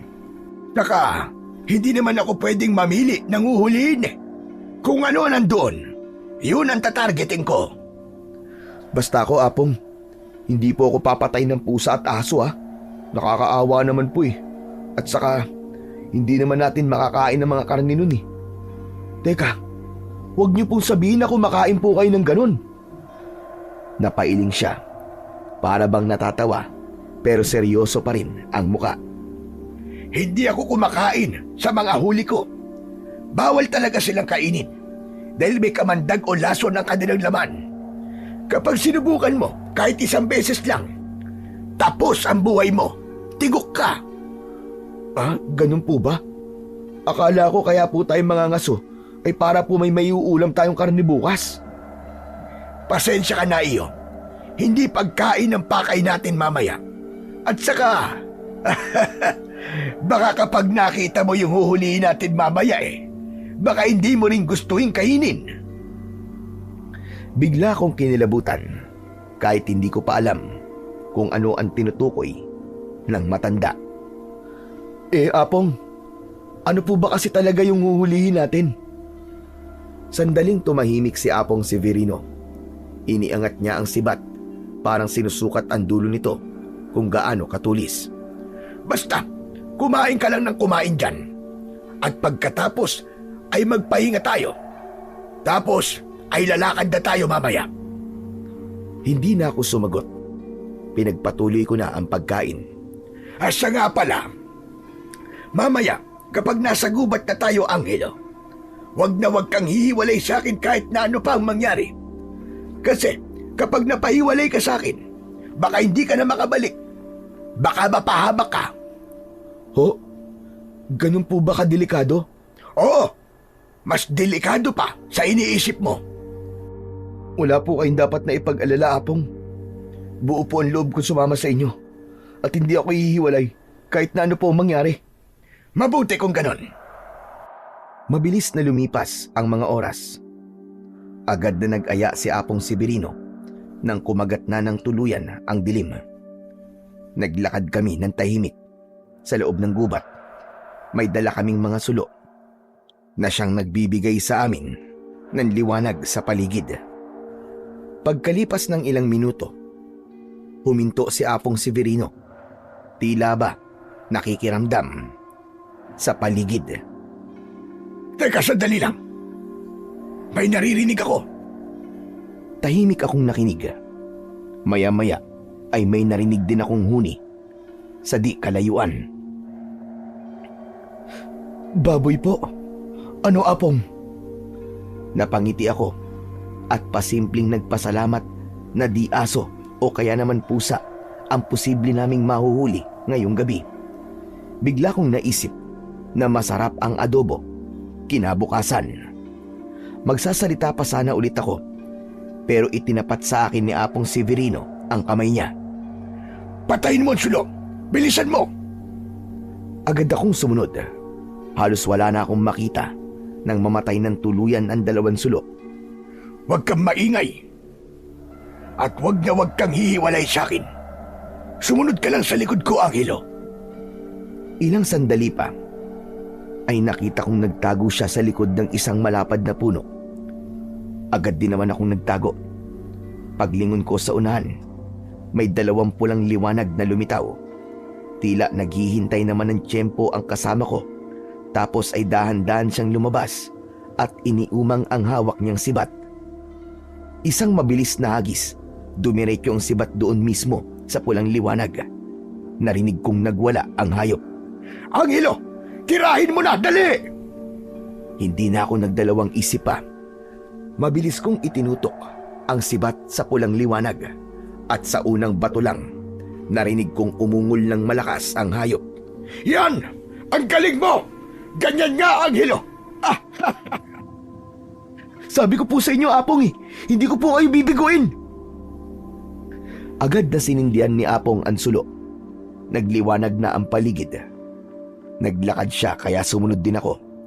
Ngunit habang papalapit kami sa tinamaang hayop, unti-unti kong nakita ang tunay na anyo ng hinuli namin.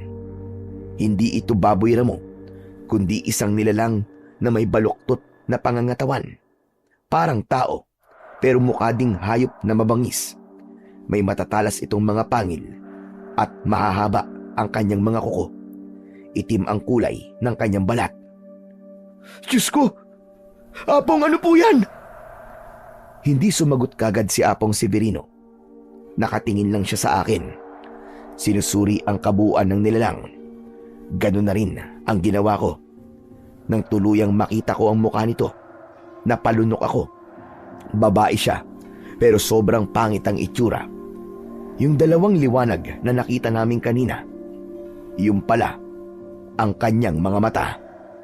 Biglang nanginig ang mga kamay ko nang dahil sa labis na takot. Aswang yan, Angelo. Isang aswang. Oh? Aswang? Totoong aswang, Apong? Oo nga. Aswang yan na nagkukunwaring isang baboy ramo. Pambira naman po kayo, Apong. Ba't di nyo sinabi sa akin na ibang hayop naman pala ang uhulihin natin? Kaya pala, sabi nyo delikado. Kaya pala pinagpipilitan nyo kanina na hindi pwedeng kainin yung mahuhuli natin. Dahil aswang naman pala. Eh kung sinabi ko ba sa'yo, sasama ka pa ba rito? Siyempre hindi na po. Kaya nga hindi ko sinabi. Totoong nakakalaso ng dugo at laman nila. At pwede pa tayong mahawa kung hindi tayo mag-iingat sa ating galaw.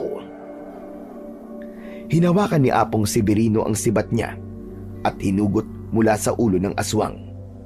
Habang nagpapaliwanag si Apong Severino, hindi ko maiwasang tumingin-tingin sa paligid. Parang may gumagalaw sa bawat sulok ng dilim. Para bang may nakatingin sa amin sa pagitan ng mga puno. Lalo akong kinabahan ng mga sandaling yon. Angelo, makinig ka. Maging mapagmatsyag ka at baka may kasamahan pa ito. Nye, Apong naman eh. Nananakot pa ho kayo eh. Huwag kang matakot. Hindi sila basta sumusugod kapag may ilaw. Pero kailangan nating umalis bago pa may ibang makakita sa atin. Madalas, sinusundan nila ang amoy ng kasama nila. Paano po kapag may dumating? Huwag kang matakot. May mga sandata tayo. Hindi lang kita tinuruan gumamit nito para umatake, kundi para dumipensa na rin. Hinintay ko siyang maglakad, pero bigla siyang lumuhod at tinignan ng mabuti ang napatay namin. Kilala ko to. Matagal na siyang nag-iikot dito at nambibiktima ng mga taong naliligaw dito. Mabuti na lang at nahuli na natin ang pesting aswang na ito. Biglang nanayo ang mga balahibo ko nang marinig ang sinabing yun ni Apong. Bigla akong naisip na kung hindi ko pala nakita si Apong at patuloy akong nagkakandaligaw-ligaw sa gubat, ay baka isa na din ako sa nabiktima niya. Salamat po Apong Severino. At bakit ka naman nagpapasalamat sa akin? Kasi po, nakita ko po kayo. Tapos, isanama niyo po ako. Dahil kung hindi, baka patay na po ako ngayon. Wala yun, iyo. Mukhang itinadhana ang ating pagkikita. Talaga po? Paano niyo naman po nasabi yun? Basta, sasabihin ko na lang sa'yo sa tamang panahon. Ayan na naman po kayo eh. Magdamag ko na naman pong iisipin yan eh. Eh di wag mong isipin, problema ba yun? Mas mahalaga yung makaalis muna tayo dito. Tara na! Nagsimula na siyang maglakad pabalik sa kuweba. Agad naman akong sumunod sa kanya. Tahimik na ako at hindi na nagtanong dahil baka lalo lang akong kabahan. Paglabas namin sa kakawyan, unti-unti nang bumalik ang liwanag ng buwan. Ilang sandali pa, nakarating na kami sa kubo. Agad na humiga ang matanda sa papag. Apong, ano po ulit yung ibig niyo sabihin kanina? Yung tinadhana po yung pagkikita natin? Bakit niyo po nasabi yun? Ano pong ibig niyo sabihin? Ipaliwanag niyo naman po sa akin oh. Sinabi ko nga sa'yo, saka na. Wag na muna ngayon. Ano ba kasi yan? Bakit hindi niyo pa po sabihin ngayon eh? Baka kung ano na naman po yan ha? Kinakabahan ako eh. Huwag kang kabahan. Sige na, matulog ka na. Napabuntong hininga ko. Halatang nabitin. Ang hirap niyo naman pong kausapin minsan, Apong Severino. Pag oras na, malalaman mo din ang lahat. Sa ngayon, magpahinga ka na. Huwag ka nang mangulit. Matulog ka na. Wala na akong nagawa. Humiga na lang ako at pilit natulog. Kinabukasan, nagising ako at nakita ko ulit si Apong Severino sa labas ng kuweba. Abala na naman siya sa kanyang ginagawa. Nakaupo siya sa isang bato, bahagyang nakayuko at may hinahasang 2 itak na kulay pilak. Umupo ako sa tabi niya. Oh, gising ka na pala, iyo. Opo, Apong. Apong, bakit po pala kayo naghahasa ng itak? Saan niyo po gagamitin yan? Huminto siya sa paghahasa. Itinaas niya ang 2 itak. Tinitignan ang mga talim kung okay na ba. May naaamoy akong panganib. Panganib? Ano pong klaseng panganib, Apong Severino? Pinagpatuloy niya ang paghahasa, pero mas mabagal na, mas maingat, at mas may indayog. May isang grupo ng mga aswang na gumagala ngayon at nagbabalak na maggasik ng lagim. Talaga po? Saan po sila mag-aasik ng lagim? Alam niyo po ba? Hindi ko pa alam sa ngayon. Naku, baka naman naaamoy na nila yung dugo nung napatay nating aswang. Hindi rin ako sigurado kung yun nga ang dahilan. Apong Severino, ano pong gagawin natin? May plano po ba kayo? Hindi niya ako kagad sinagot. Binalot niya ng puting tela ang mga itak at sinimulang dasalan. Pagkatapos ay tumingin siya sa akin. Angelo, kung sasabihin ko bang bumalik ka na muna sa baryo nyo, papayag ka na ba? Hala, pinapalayas niyo na po ba ako? Ayaw niyo na po ba sa akin, Apong Severino? Teka, may nagawa po ba akong pagkakamali? Sorry na po. Hindi kita pinapalayas at wala kang nagawang kasalanan. Bakit po? Baka kasi may dumating na gulo dito at hindi ka pwedeng madamay. Hindi ka pa handa at ayokong mapahamak ka. Kung ganun pinapaalis niyo po ako kasi alam niyo pong mahina pa ako. Hindi naman. Pinapaalis kita dahil hindi ko hahayaan na mapunta ka sa gitna ng isang laban na hindi mo pa kaya. Alam kong matapang ka, pero hindi mo pa talaga sila kaya. Hindi ako nakaimik sa sinabing yun ni Apong Severino. Pero maya-maya lang ay may inilabas siyang kwintas mula sa kanyang bulsa. Alam ko na hindi ordinaryo ang kwintas na yon dahil nakita kong nakasabit ito sa dingding ng kanyang kuweba. Ang hugis ng pendant o palamuti nito ay isang pendant na hugis bilog at itim na bato, pero may kumikislap na parabang maliliit na bituin. Heto, may ireregalo ko sa iyo. Isang amuleto. Para saan po yan, Apong? Isa tong makapangyarihang agimat. Kaya nitong matalo at sino mang masasamang nilalang, kahit gaano pa kalakas. Bigla ako napatitig sa kwintas. Para bang hinihigop ako nito. Parang nag-uudyok na kunin ko. Dahan-dahan kong itinaas ang aking mga kamay at kinuha yun.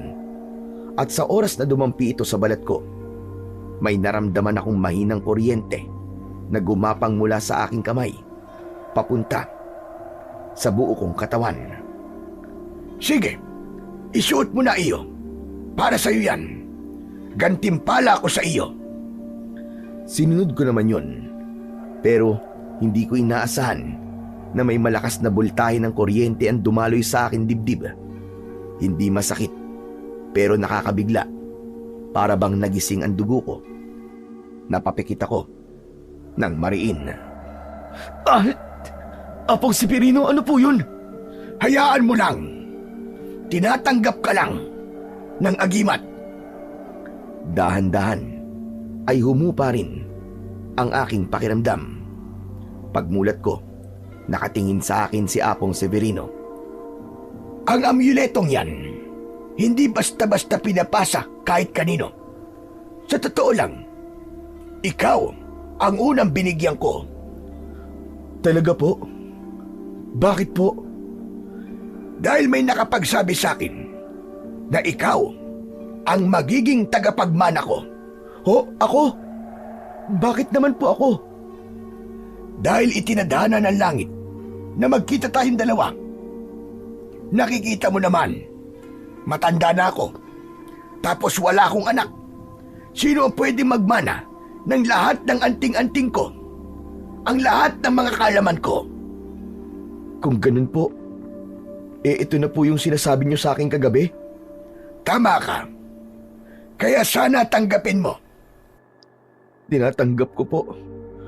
Maraming salamat po, Apong Severino. Ayos. At ngayong tinanggap mo na ang iyong agimat, umuwi ka na muna sa baryo kung saan ka nanggaling. Napakagatlabi ako sa sinabing yon ni Apong Severino. Agad na naramdaman ko ang inis at kaba. Kung yan po ang dapat kong gawin, sige po, gagawin ko, Apong. Salamat, Angelo. Salamat at pumayag ka. Tumango na lang ako, pero sa loob-loob ko, ito na nga siguro yon. Oras na para bumalik. Oras na para ipakita sa lahat kung gaano nila ako nasaktan.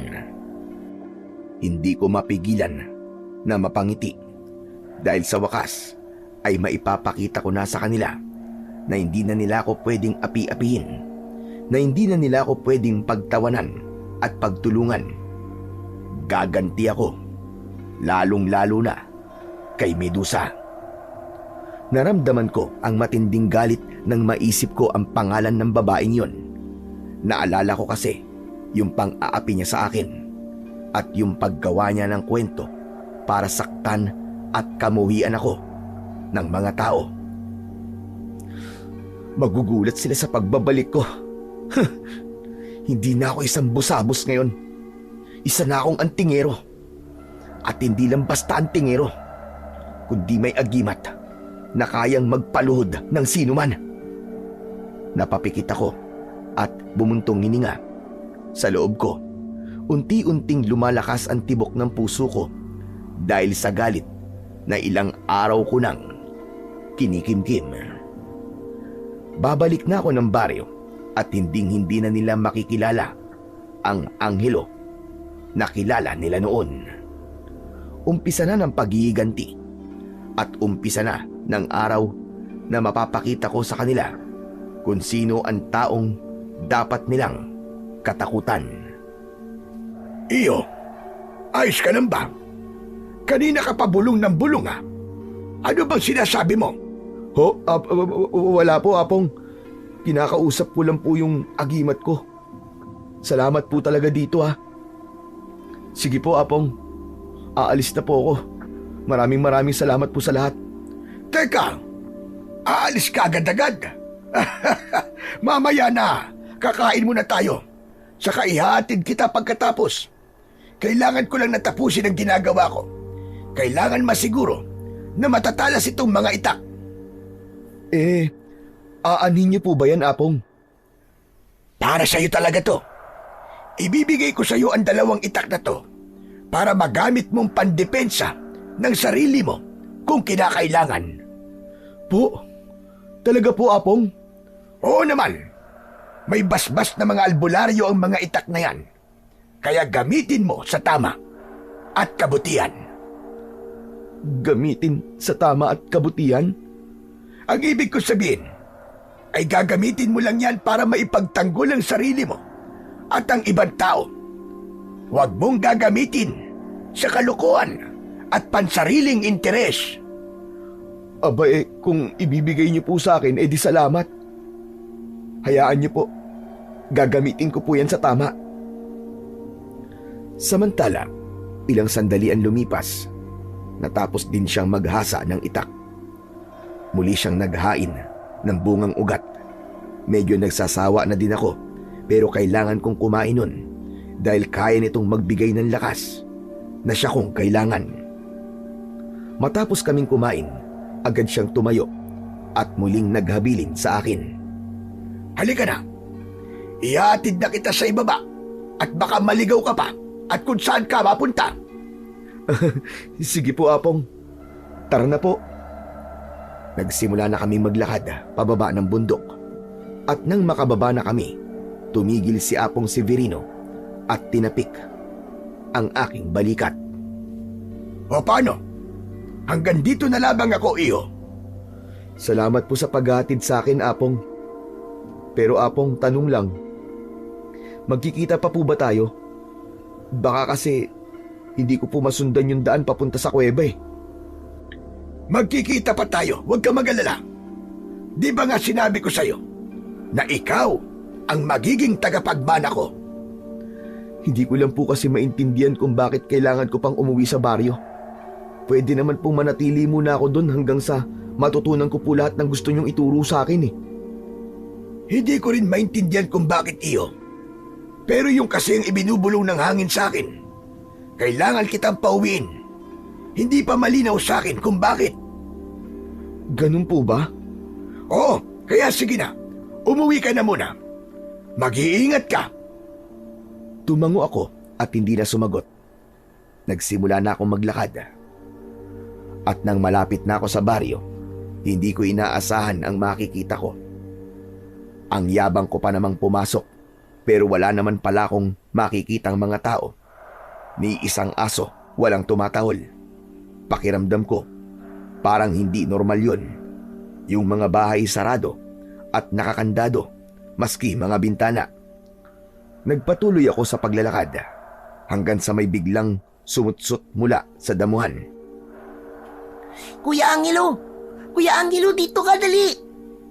Paglingon ko, nakita ko ang batang si Dandan, nakasilip mula sa matataas na damo, kumakaway at tinatawag ako para lumapit.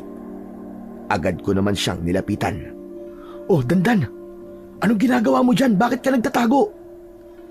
Hindi kagad niya ako sinagot. Nang makalapit ako, bigla niyang hinawakan ang aking mga kamay at hinila ko papalayo, papunta sa likod ng isang lumang kubo. Kuya, wag ka masyadong maingay. Baka mamaya may makarinig sa atin. Ano? Sino? Saka bakit parang takot na takot ka yata? Makinig ka, kuya. Itong baryo natin, wala na. Sinakop na ng mga aswang. Natigilan ako sa sinabi niya. Kuya, lahat ng tao ngayon dito, nagtatago sila. Kita mo ba yung mga nakakandadong bahay? Yung iba naman tumakas na. Pero yung mga hindi pinalad, ayun, ginawa ng pulutan ng mga aswang. Tapos yung mga dalaga, Ano nangyari sa mga dalaga, Dandan? kinuha nila at ikinulong. Ang narinig ko, iaalay daw nila sa kabilugan ng buwan para mas lumakas pa ang kanilang kapangyarihan. Talaga? Maniwala ka sa akin, kuya. Yung ate ko nga eh. Kasama nga sa mga kinuha nila eh.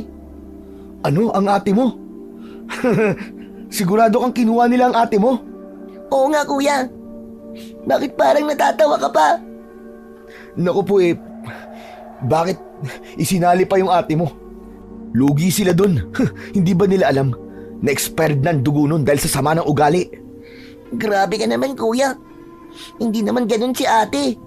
Anong hindi ganun? Sigurado kang hindi masama ang ugali ng ate mo? Bakit? Nakalimutan mo na ba yung ginawa niya sa akin? Kung paano niya ako ipinahamak? Pero kuya, kailangan niya ng tulong mo ngayon. Hindi. Hindi ko tutulungan ang ate mo. Ayos nang nakinuha siya. Ang tawag dun, karma. Oo, tama ka, kuya. Masama nga ang ugali ng ate ko. Pero ako, naging mabait ako sa'yo. Kuya, baka pwede mo namang gawin ito para sa akin. Parang awa mo na, kuya. Tulungan mo kami. Tulungan mo si tatay at ang ate ko. Tulungan mo ang buong baryo. Hindi ko gagawin yun. Hindi ko kayo tutulungan. Bahala kayo sa buhay nyo. Talaga bang ganyan katigas sa puso mo? Wala naman natitirang awa dyan? Lahat kami, kuya. Nangangailangan ng tulong. Sa tingin nyo may magagawa ko? Bakit? Hindi ba ang tingin nilang lahat sa akin ay busabos? Mahina, walang kwenta? Ngayon sabihin mo sa akin, kung meron ba talaga akong kayang gawin? Meron kang kayang gawin, kuya. Alam kong malakas ka. Naniniwala ako sa'yo noon pa man. Alam mo yan, kuya. Kaya parang awa mo na, Kuya Angelo. Tulungan mo naman kami, oh. Dahil kung hindi ka tutulong, mamamatay silang lahat. Napalunok ako, pero hindi ko ipinalata. Nakatingin sa akin si Dandan. Tahimik na naghihintay sa magiging sagot ko. Hindi agad ako nakapagsalita. Nagtatalo ang isip sa dalawang bagay.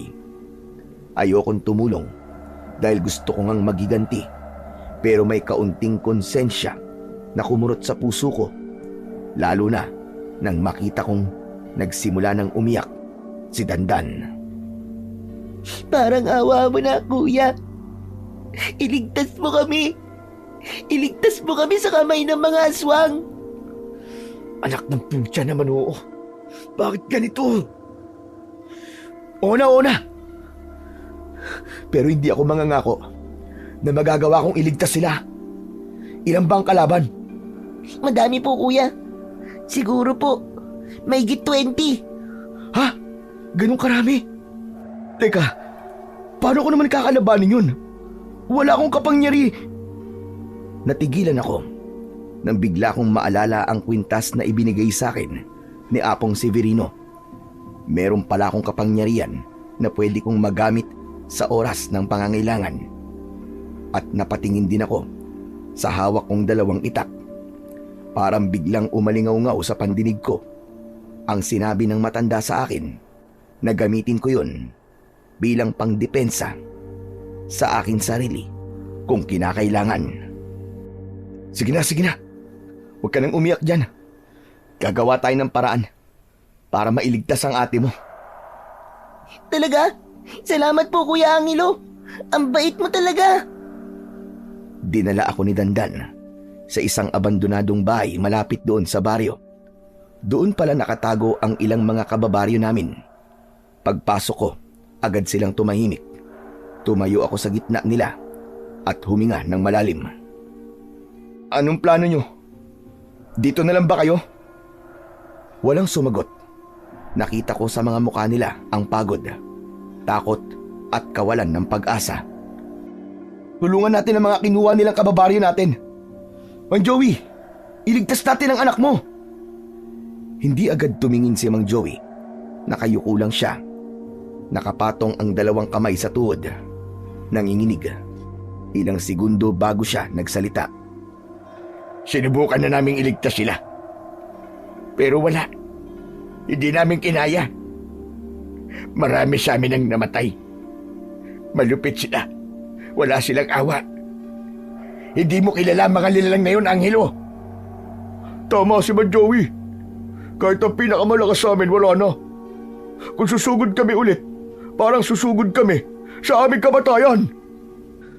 Takot kayong mamatay? Kung gano'n, hahayaan nyo na lang yung mga kababaryo natin na molestahin nila, saktan at patayin ng mga walang awang yon. At ano naman ang gusto mong gawin namin? Magpakamatay? Hindi nga natin sila kaya. At sino lang ang kaya mo, Man Joey? Ako. Ako lang ba ang kaya mo, Man Joey? Manahimik ka, Angelo. Ngayon ko lang napatunayan na isa ka palang duwag. Ang kaya mo lang ay ang mga mahihina, ang hindi lumalaban sa'yo. Biglang napakbang si Mang Joey. Agad niya akong kinwelyuan at halos magdikit na ang mga mukha namin. Naramdaman ko ang mainit niyang hininga. Galit siya. Hinayaan kong hawakan niya ako. Ulitin mo sinabi mo, bata. Ulitin mo! Duwag ka, Man Joey. Nanginginig ang mga kamay ni Man Joey. Kita ko sa mga mata niya ang sakit, galit at hiya. Tinulak niya ako, pero hindi niya tinuloy ang pagsuntok sa akin. Hindi mo alam ang pinagdadaanan namin dito, Angelo. Kaya manahimik ka. Tama si Man Joey. Huwag kang magtapang-tapangan, Angelo, dahil hindi mo alam kung paano nilapan ang mga aswang na yon, ang mga kasamahan namin. Para kaming mga walang kwentang hayop sa harap ng mga aswang na yon. Alam ko ang pinagdadaanan nyo. Katulad lang din yan ng ginawa nyo sa akin noon. Natigilan sila at walang nakapagsalita. Tinignan ko sila isa-isa. Yung mga muka dati na puno ng yabang, ngayon puro takot. Yung mga kamay na dati ay hindi marunong magdalawang isip na manakit ng tulad ko, ngayon nanginginig. Maya-maya pa, may isang naglakas loob na magsalita. Ang tanong, kung sasama ka sa amin, kaya na ba natin? May liligtas ba natin yung mga nabiyag nila? Kaya ba natin bawiin ang baryo mula sa mga halimaw na yun? Walang masama kung susubukan natin. Susubukan, Angelo? Hindi ito isang laro. Buhay ang nakasugal dito. Isang maling hakbang. Tapos tayong lahat. At kung hindi natin susubukan man, Joey, siguradong makukuha na nila ang baryo ng tuluyan. Papatayin nila yung mga mahal nyo sa buhay. Mamamatay si Medusa. Mamamatay ang anak nyo. Muling natahimik ang lahat. Pero tulad kanina, wala pa rin kumikilos. Takot talaga sila. Ayaw na nilang lumaban. Sige, kung ayaw nyo akong tulungan, ayos lang. Ako na lang mag-isa. Pagkasabi ko nun, may biglang lumapit sa akin. Maraang hinawakan niya ang laylayan ng damit ko. Ako po, kuya.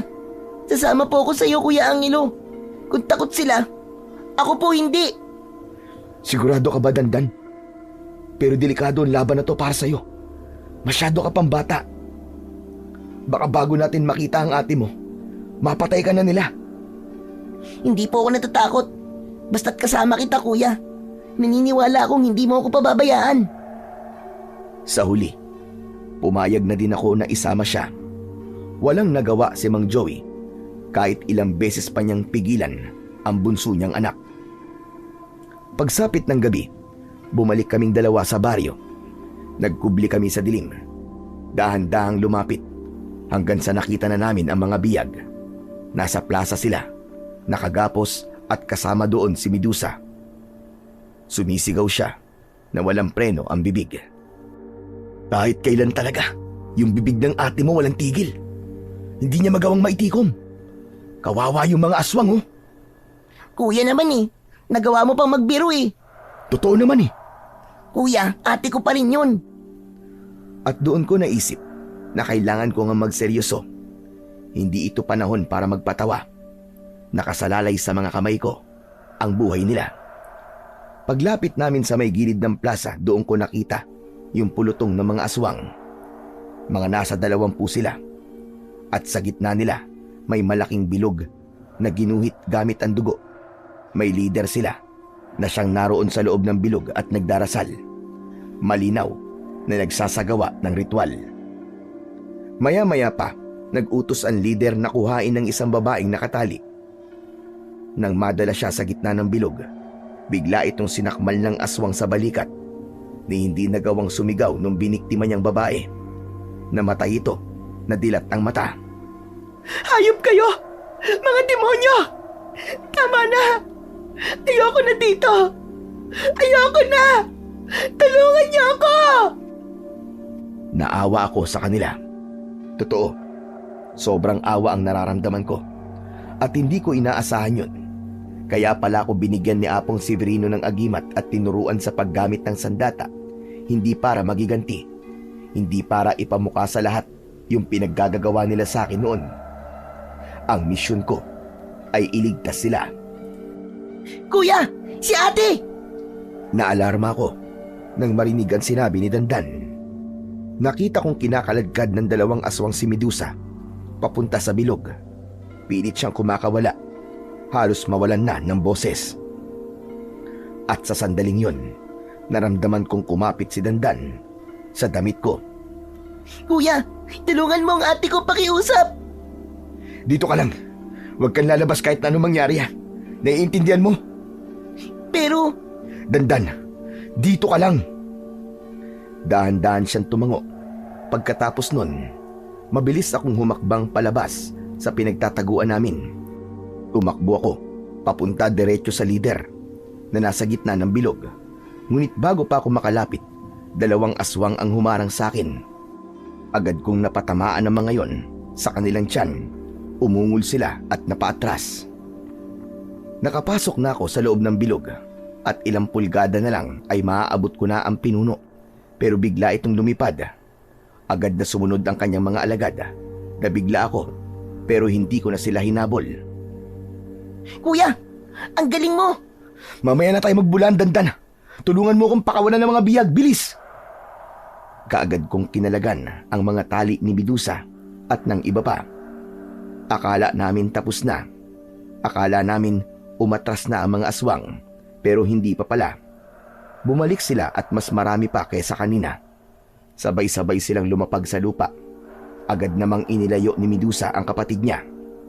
Nagtago silang 2. Agad akong naganda gamit ang 2 itak. Sinalubong ko ang mga unang aswang na sumugod. Tinaga ko sa braso at sa leeg. Sunod-sunod ang pagsugod. 2 pa ang lumapit. Umikot ako at tinaga sila ng magkakasunod.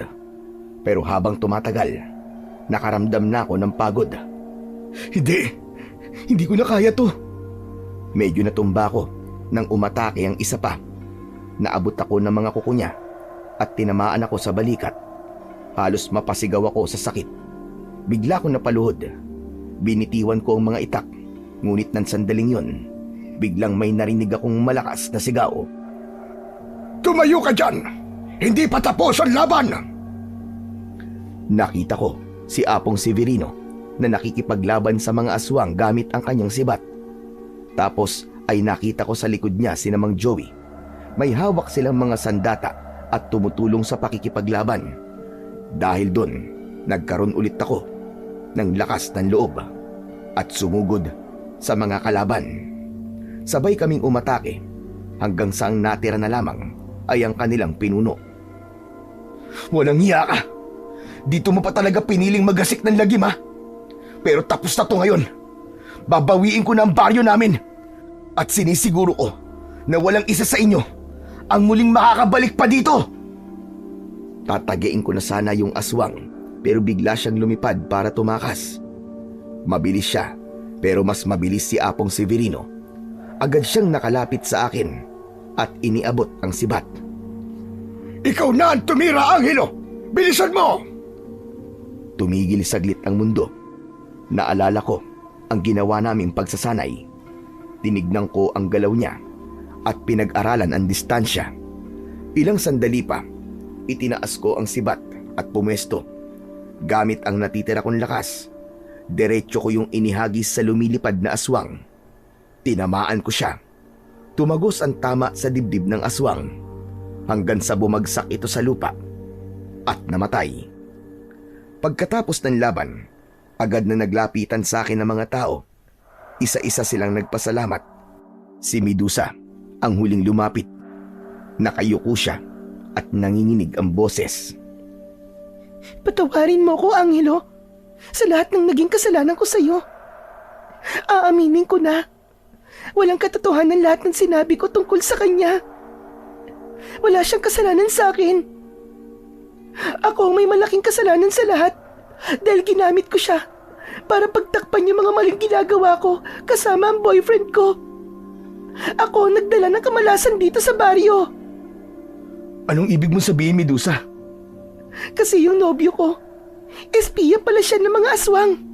Ano ka mo? Hindi ko naman alam eh. Patawarin niyo ako. May ilang nagalit sa kanya. Sinigawan at minura siya ng mga tao. Pero agad ko yung pinigilan. Tama na! Huwag na po kayo magalit sa kanya. Wala din po siyang kasalanan dito. Ginamit lang ng aswang ang kahinaan niya. Kaya wag natin siyang sisihin at husgahan. Natahimik ang lahat. Si Medusa tumingin sa akin. Kita ko ang hiya niya at takot sa mga mata niya. Huwag kang mag-alala, Medusa. Tapos na. Ligtas na ang baryo. Bigla niya akong niyakap at panay ang pasasalamat niya sa akin. Samantala, matapos ang labanan, yung mga tao nagsibalikan na sila sa kanilang mga tahanan at ako naman, Sumama na akong muli kay Apong Severino. Magpapatuloy ako sa pagsasanay, sa pag-aaral at paghahasa ng aking kapangyarihan. At marami pa siyang ituturo sa akin. Ilang taon din ang lumipas bago ako bumalik. At nang makabalik na ako sa baryo namin, handang-handa na akong maglingkod. Ginamit ko ang lahat ng natutunan ko sa matanda upang maprotektahan ang aming baryo. Simula noon ay wala nang aswang ang nangahas na pumasok sa baryo. Naging tahimik na ang buhay ng mga tao. Si Dandan, Medusa at Mang Joey naman, sila na ang naging parang tunay kong pamilya. Lagi silang nariyan para tumulong sa akin sa panggagamot at sa pag-aasikaso ng mga may sakit. Bumawi sila sa kanilang nagawa. Samantala, hindi na ako nagkaroon ng sariling pamilya o asawa. Kabilang yon sa panata ko bilang isang antingero. Ang oras ko, ang lakas at buhay ko, inilaan ko para sa tungkulin. At hanggang sa ngayon, wala akong pinagsisisiyan doon. Masaya ko sa naging kapalaran ko. Hanggang dito na lang po ang kwento ko. Sana ay may napulot po kayong aral sa buhay ko. Ako si Angelo, isang antingero. Maraming salamat sa pakikinig sa kwento ko. Hanggang sa muli.